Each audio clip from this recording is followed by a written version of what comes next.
오늘은 그 어린이를 배우자 이런 말씀이 되겠습니다.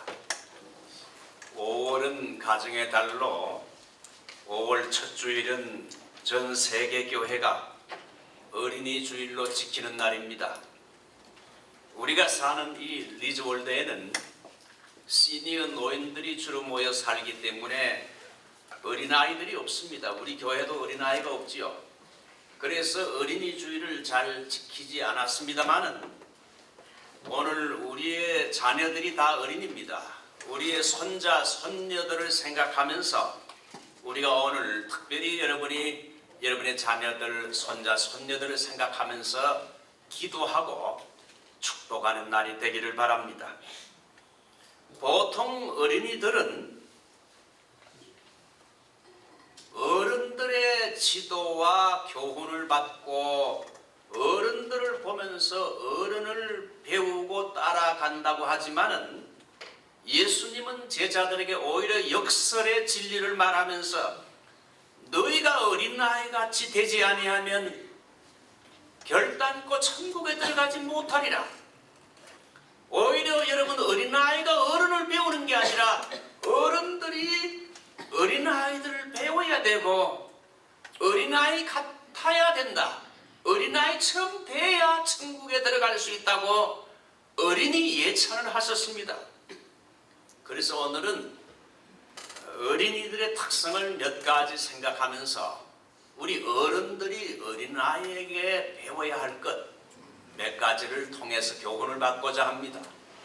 자, 제일 첫 번째는 솔직성과 단순성입니다. 우리는 어린아이들의 솔직하고 단순한 걸 배워야 됩니다. 어른들은 그렇지 못하잖아요. 어린아이들은 마음속에 있는 바를 숨기지 않고 그대로 표현하고 노출합니다. 좋으면 웃고 싫으면 싫다고 합니다. 이것은 거짓과 위선에 익숙해진 어른들의 외식하는 마음과는 대조가 됩니다. 어른들은 겉과 속이 다를 수가 있습니다. 생각과 말과 행동이 다를 수가 있어요. 어른들은 거짓말을 하고도 안 그런 척 시침이 뗍니다.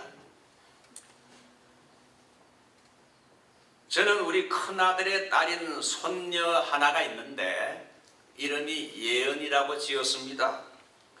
예수님의 은혜가 있는 아이가 되라 해서 아이가 출생했을 때 제가 할아버지가 이걸 지어줬어요. 부모는 그 아이를 조세핀이라 이렇게 영어 이름을 지었습니다. 부모가 직장을 다 나가기 때문에 5살 될 때까지 유치원 들어갈 때까지 저희들이 좀 이렇게 아이들을 좀 몇 년 동안 돌보아 주었습니다. 제가 이제 어린 손녀를 이렇게 지켜보면서 아이들이 참 솔직하다, 단순하다, 아이들에게는 간사함이 없다, 그 아이들을 보면서 오히려 느낀 바가 많았습니다. 금세기 영성운동의 큰 스승이었던 리차드 폴스트라는 사람이 있습니다. 이 사람은 단순성, 심플리시티, 단순성이야말로 하나님의 백성의 트레이드 마크라고 말을 했습니다. 하나님의 백성들은 아주 단순해야 된다. 아주 심플해야 된다. 그리고 진실하고 우미지 않고 있는 그대로 정직해야 된다는 말이지요. 남에게 자기 자신을 과장되게 포장하거나 속이지 않는다는 겁니다. 여러분, 그 성경에 그 정말 훌륭한 신앙인들의 그 예를 들어보게 되면 신약의 두 사람을 들 수 있어요. 제일 먼저 나다나엘, 바돌로메라고 하지요. 이 바돌로메가 친구 빌립의 인도로 인해 가지고 예수님께 올 때 예수님은 나다나엘을 보시면서 어떤 말을 했나요? 이는 참 이스라엘 사람이요 그 속에 무엇이 없다? no deceit, 간사함이 없도다. 이 사람은 정말 간사함이 없는 아주 pure heart, 아주 순수한 마음을 가지고 아주 참으로 단순한 아름다운 신앙을 가진 사람이라 이거죠. 두 번째는 디모데를 보면 이는 내 속에 거짓이 없는 믿음을 생각함이라.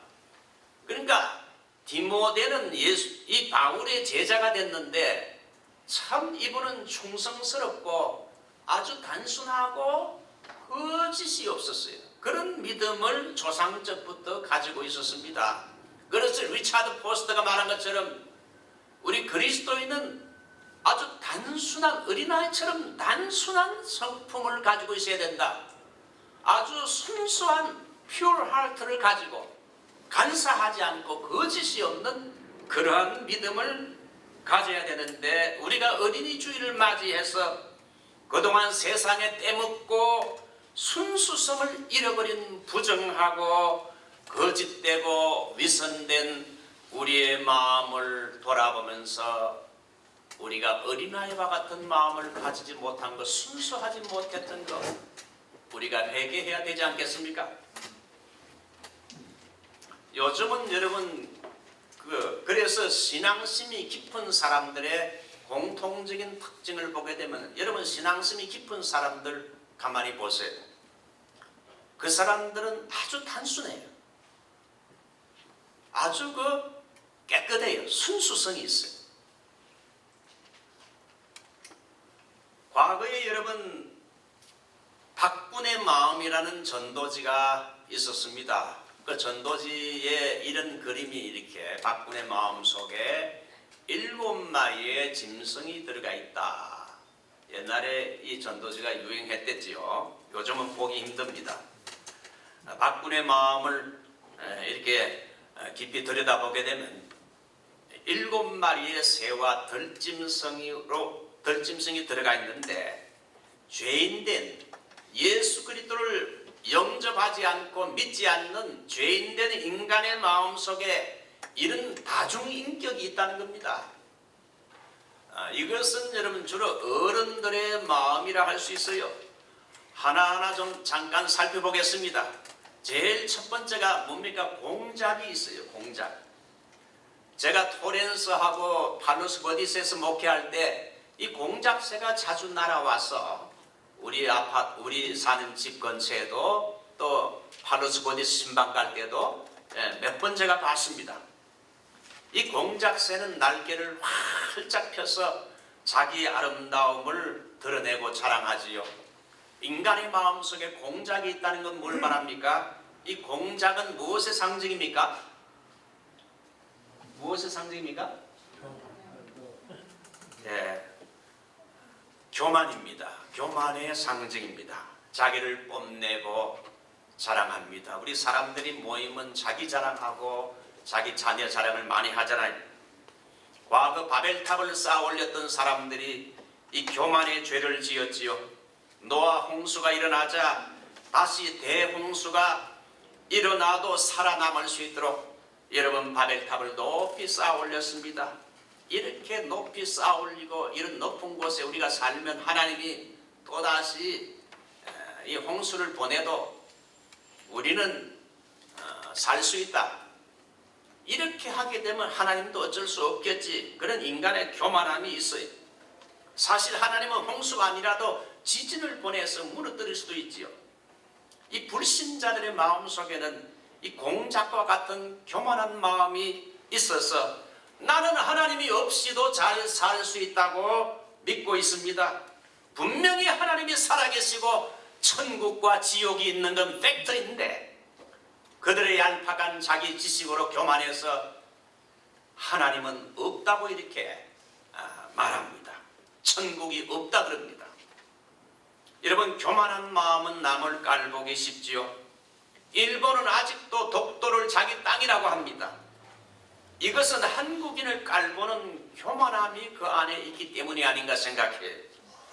여러분 사무라이 정신은 자기보다 똑똑하고 실력 있는 사람 앞에서는 존경하고 정말 그 앞에서 쩔쩔매지만은 그렇지 못한 사람은 잔인하게 짓밟는 것이 사무라이 정신입니다. 미국의 핵폭탄을 일본에다 떨어뜨렸는데 미국에는 지금도 그 앞에서 쩔쩔매지만은 한국인들은 자기들이 36년 동안 식민 지배를 했기 때문에 아직도 얕보는 게 있죠. 하나님은 교만을 가장 미워하신다. 그래서 교만한 자를 대적하시고 겸손한 자에게 은혜 주신다. 인간의 마음속은 두 번째 프로그 깨구리가 있어요. 깨구리. 이 깨구리는 무엇의 상징인가 하면 절제하지 못하는 입술의 상징입니다. 깨구리는 쉴 새 없이 깨굴깨굴 하면서 울어대지요. 말이 많고 입으로 남을 험담하고 비방하고 언어의 절제를 못합니다. 그래서 여러분 말이 많은 사람을 빅마우스라고 그럽니다. 이 빅마우스라는 것은 입이 너무 가볍다. 남에 대해서 너무 말이 많다 이거죠. 그래서 인간의 혀라는 건 야고보서 3장 보게 되면 능히 길들일 사람이 없나니 사람의 입은 쉬지 아니하는 악이요 죽이는 독이 가득하다 그랬어요.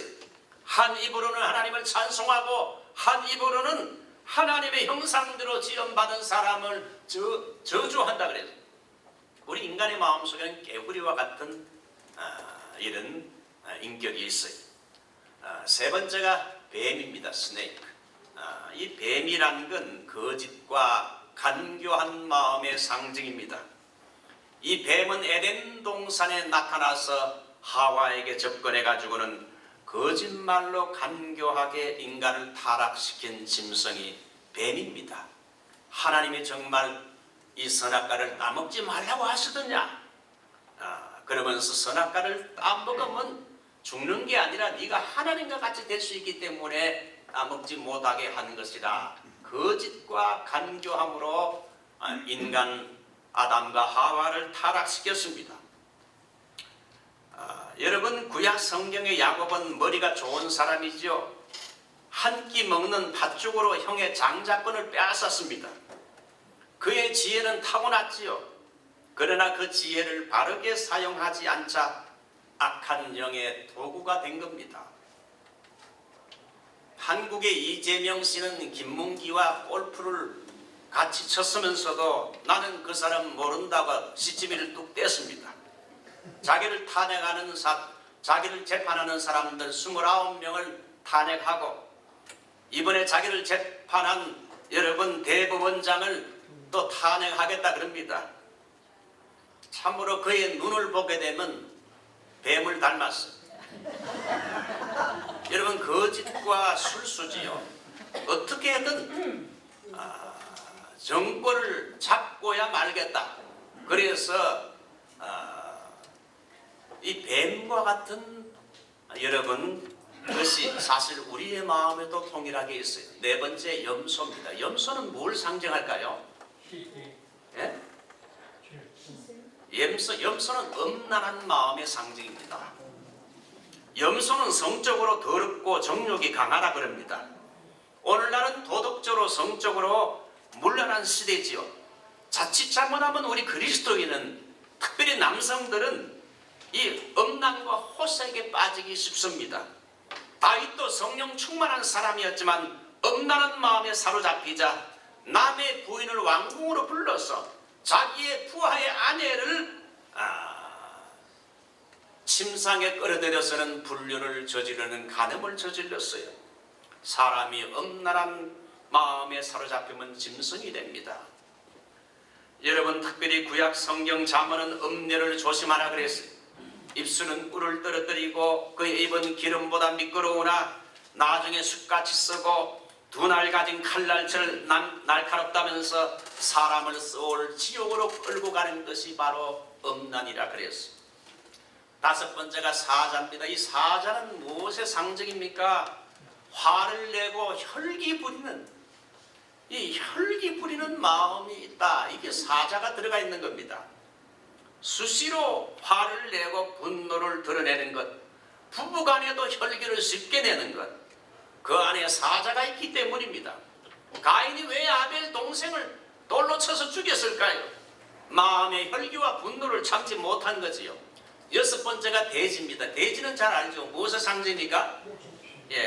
탐욕, 욕심의 상징이죠. 아무리 많은 것을 가지고 있어도 그저 남에게 줄 생각은 하지 않고 더 많이 얻으려고 합니다. 육신의 정욕과 안목의 정욕과 이생의 자랑. 육신의 정욕이 끝이 없어요. 안목의 정욕이 끝이 없어요. 이생의 자랑, 명예심이 끝이 없어요. 일곱 번째가 거북입니다. 이 거북이는 무엇의 상징입니까? 게으른 마음의 상징입니다. 그래서 영적으로 게으르고 항상 게을러서 마음은 있는데 하질 못하고 미루길 잘하고 일하기를 싫어합니다.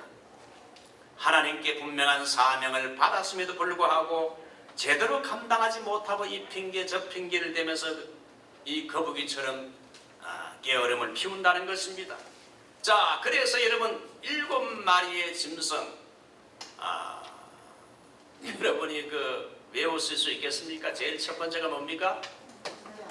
공작. 두 번째가 깨구리. 세 번째가 뱀. 네 번째가 염소. 다섯 번째 사자. 여섯 번째 돼지. 일곱 번째 대단한 실력입니다. 이 일곱 가지 짐승이 이 어른들의 마음속에, 특별히 불신자의 마음속에 있는데, 이 일곱 가지 짐승보다 더 많을 수 있지만 이 일곱 가지 짐승이 대표적인 짐승이란 겁니다. 이 일곱 가지 짐승은요, 짐승의 영, 마귀의 영입니다. 이 어두움의 영입니다. 그렇기 때문에 이 일곱 가지 짐승과 같은 사악한 어둠의 영들이 우리 속에서 내쫓음을 받으려면 무엇이 비춰져야 됩니까? 하나님에게서 여러분 빛이 비춰져야 돼요.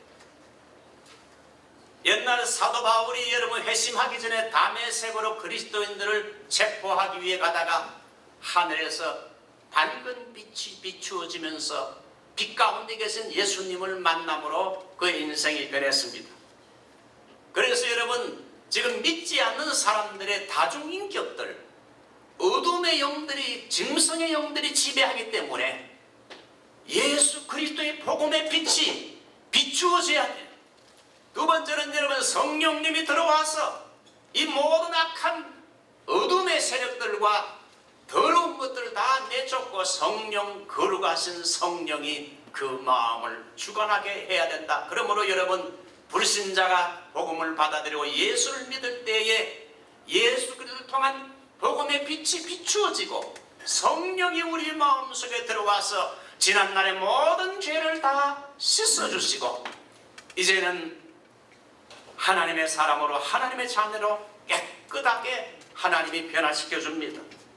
자, 오늘 제가 이 말씀을 드린 것은 우리 어른들의 마음이 바로 이와 같이 더러운 것들로, 위선적인 것들로 가득 차 있는데 어린아이같이 되지 아니하면 결단코 천국에 들어가지 못하니라. 어린아이처럼 순수하고 깨끗하고 정직하고 단순한 어린아이를 배우라는 겁니다. 이제 두 번째, 어린아이에게서 우리 어른들이 배워야 할 것이 부모를 절대 의존하는 겁니다. 어린아이의 특성은 여러분 부모를 떠나면 죽는 줄 압니다. 부모의 의존도가 절대적이지요. 부모만 믿고 다른 사람은 절대 따라가지 않습니다. 제가 우리 손녀딸을 키우면서 지금도 잊어버리지 않는 맥도날드에서 있었던 충격적인 그러한 일이 가끔씩 이렇게 항상 가끔씩 기억이 떠올라요. 손녀딸을 데리고 한 4살 반쯤 됐을 때에 맥도날드에 갔을 때의 이야기입니다. 아이가 피시버거를 좋아하고 그 다음에 애플 주스를 좋아해서 그걸 가끔씩 제가 데리고 가서 집에만 있으니까 심심하니까 데려가서 이렇게 사줬어요.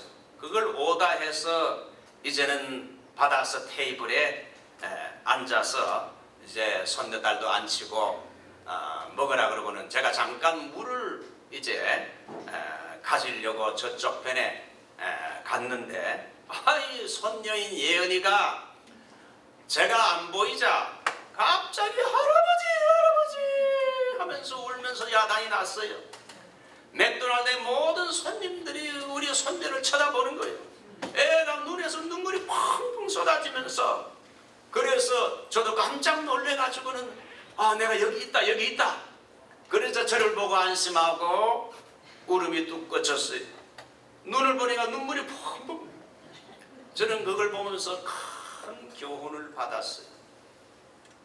아이들이 부모를 떠나면 죽는 것처럼 생각하는 것처럼 우리 예수 믿는 것도, 우리가 하나님을 섬기는 것도 저래야 되겠구나. 하나님을 떠나서는 너희가 아무것도 할 수 없다. 나는 포도나무요 너희는 가지니 저가 내 안에 내가 저 안에 있으면 이 사람은 모든 걸 할 수 있듯이 하나님을 떠나서는 아무것도 할 수 없다. 하나님을 떠나면 죽는 줄로 아는 절대 의존의 신앙을 가지시기를 축원합니다.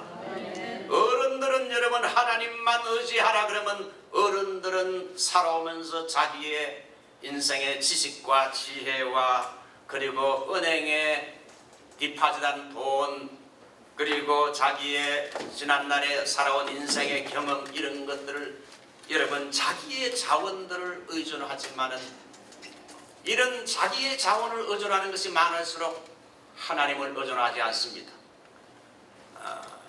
제가 대학생 때 붙들었던 말씀이 잠언 3장 5, 6절 말씀, 너는 마음을 다하여 여호와를 의뢰하고 내 명철을 의지하지 말라. 너는 범사의 그를 인정하라. 그리하면 내 길을 지도하시리라. 제 장래에 대해서 방황할 때 잠언 3장 5, 6절 말씀, 너는 마음을 다하여 여호와를 의뢰해라. 너의 명철을 의지하지 말고 하나님을 절대 의존하고 wholehearted로 네가 하나님을 신뢰하고 의존하게 되면 내가 너의 길을 지도해 주겠다는 그 약속의 말씀을 붙잡았어. 여러분, 그 바나바라는 사람이 있죠. 바나바가 안디옥에도 교회가 생겼다는 말을 듣고 바나바가 안디옥 교회에 가서 예배를 인도하면서 안디옥 교회에 이제 새로 생긴 교회지만 은혜가 있는 걸 보고 기뻐했어요. 그리고는 첫 번째 설교가 무슨 설교를 했는가 하면 굳은 마음으로 주께 붙어 있으라. 붙어 있으라. 이 붙어 있으라는 말은 헬라어로 프로스메네인인데 영어로 abide in me, 내 안에 거하는 거지요. 조개나 굴이 바위에 딱 굳게 붙어 있는 것처럼 우리 하나님께 딱 붙어서 떨어지지 말고 하나님께 딱 붙어 있으라는 거지요. 하나님을 절대 의존하는 신앙심을 가지라는, 하나님만 떨어지게 되면 죽는, 영적으로 죽게 된다는 거지요. 탕자가 아버지를 떠났을 때에 거기에 여러분 온갖 가난과 절망과 어려움이 왔습니다. 이제 마지막으로 세 번째, 어린아이에게 배울 것은 모방성과 개방성입니다. 어린아이들은 따라하길 잘해요. 그리고 뭐든지 열린 마음으로 잘 받아들입니다. 쉽게 배우고 배운 그대로 잘 따르지요. 심리학자들은 이것을 이미테이션, 모방성이라고 합니다마는 어린 아이들에게 말씀을 전하면 그대로 스폰지처럼 받아들이고 잘 따라합니다. 저는 그 경상도 지역에서 자라나서 이제 신학교에 와서 이제 신학생 됐을 때에 제 숙부되는 이순환 목사님이 용산남북교회를 목회했는데 우리 교회 와서 전도사로 일 좀 하지 않겠느냐 해서 뭐 그러겠다고. 그래서 가서 제일 첫 번째 제가 전도사한 것이 썬데이 스쿨, 주일학교 전도사부터 시작했어요. 그래서 경상도 말부터 바꾸고 표준말로 서울 아이들에게 어린이 설교를 하게 됐습니다. 어린 아이들은 참 잘 받아들이고 그대로 배운 그대로 살라 그래요. 잠언 22장 6절 보게 되면 마땅히 행할 길을 아이에게 가르치라. 그리하면 늙어도 그것을 떠나지 아니하리라. 여기 아이는 히브리어로 테크나인인데 젖을 빠는 유아를 말합니다. 여러분, 진흙이란 건 말랑말랑할 때 모양과 모형을 만들어 줄 수 있잖아요. 나중에 굳어지게 되면 모형을 만들 수 없어요. 어린아이의 마음처럼 어린아이 때같이 말랑말랑할 때에 그때 신앙심을 심어주게 되면 늙어도 그 신앙을 떠나지 아니하리라. 아이들은 모방성과 개방성이 있어 새로운 걸 빨리 잘 받아들이고 빠르게 배우고 성장하죠. 노래도 한 번 들으면 다 외워버립니다. 율동도 금방 따라합니다. 그러나 어른들은 마음이 복잡하고 세파에 시달리고 온갖 사악한 것들이 마음에 오염되고 편견이 있어 그런지 진리를 말해도 쉽게 잘 받아들이지 않아요. 정말 그럴까 받아들이지 않아요. 어린 나이와 같은 모방성과 개방성을 가지시기를 축원합니다. 저는 이곳에 사시는 우리 성도 여러분들에게 이제 어린 나이와 같은 마음을 가지고 내가 지금 비록 육체는 늙어가고 노인이 되고 있지만 어린아이와 같은 마음을 가지고 좀 내 인생은 이제부터 시작이라는 이런 개방성을 가지고 한번 도전해 보십시오. 여러분, 사람이 작다는 건 뭘 말합니까?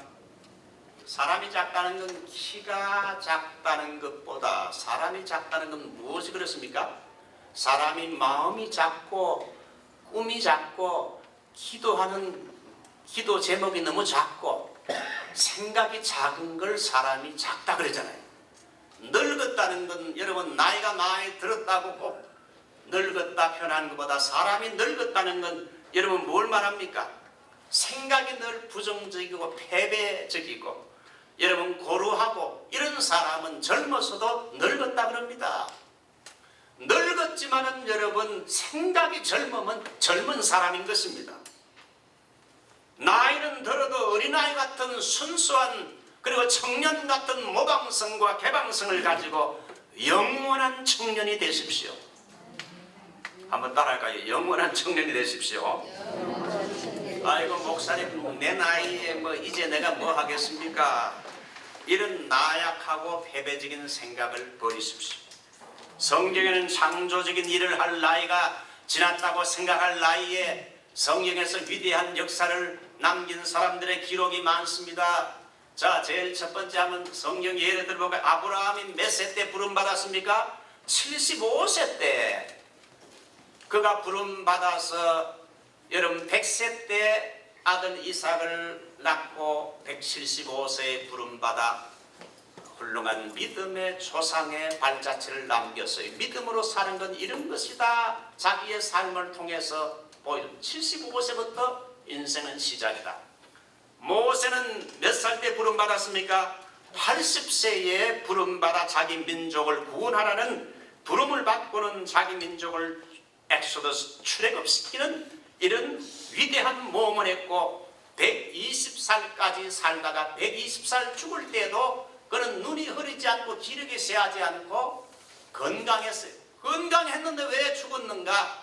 하나님께서 사명이 끝났기 때문에 이제는 여호수아 사명이 있기 때문에 하나님이 모세를 데려갔어요. 나이가 들었지만은 조국을 위기에서 구했어요. 다니엘 역시 여러분 나이 80이 넘어서도 파사의 총리가 돼서 왕을 움직이는 사람이 되고 안나 같은 사람, 안나 같은 할머니는 84세 여러분 메시아 예수님을 만나는 기도가 응답되는 기적을 처음 했고 갈렙은 여러분 나이가 85세인데도 불구하고 저 산지를 내게 주소서 외치면서 안악자손들이 살고 있는 거인들이 살고 있기 때문에 12지파가 다 두려워서 손도 못 대는 저 헤브론 땅을 내게 주시면은 내가 지금 나아가서 저들을 쳐부수고 그 땅을 우리의 기부로 얻겠습니다. 85세 때에 시작했어요. 85세 지금 85세 된 분 누가 있습니까? 빌리 그레함은 여러분 나이 90 빌리 그레함은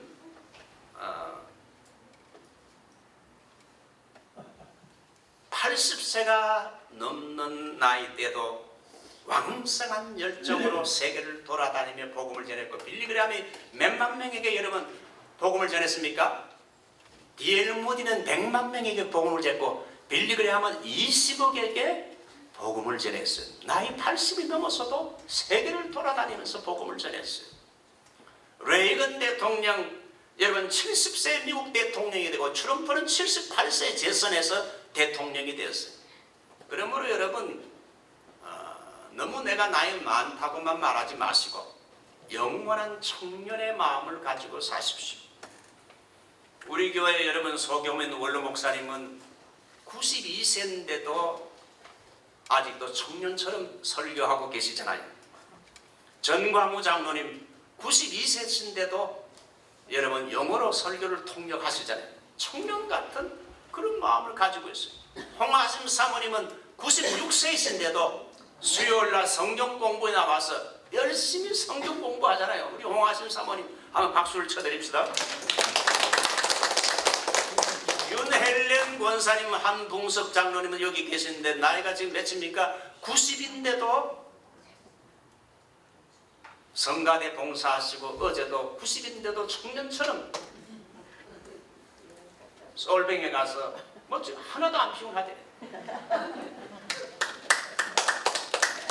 우리 홍성유 장로님은 지금 94세신데도 여러분 이렇게 주일마다 기도를 하게 되면 쩌렁쩌렁한 군인처럼 청년 같잖아요.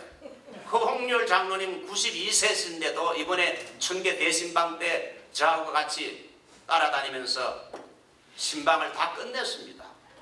자, 제가 왜 이런 예를 드는가 하면 정말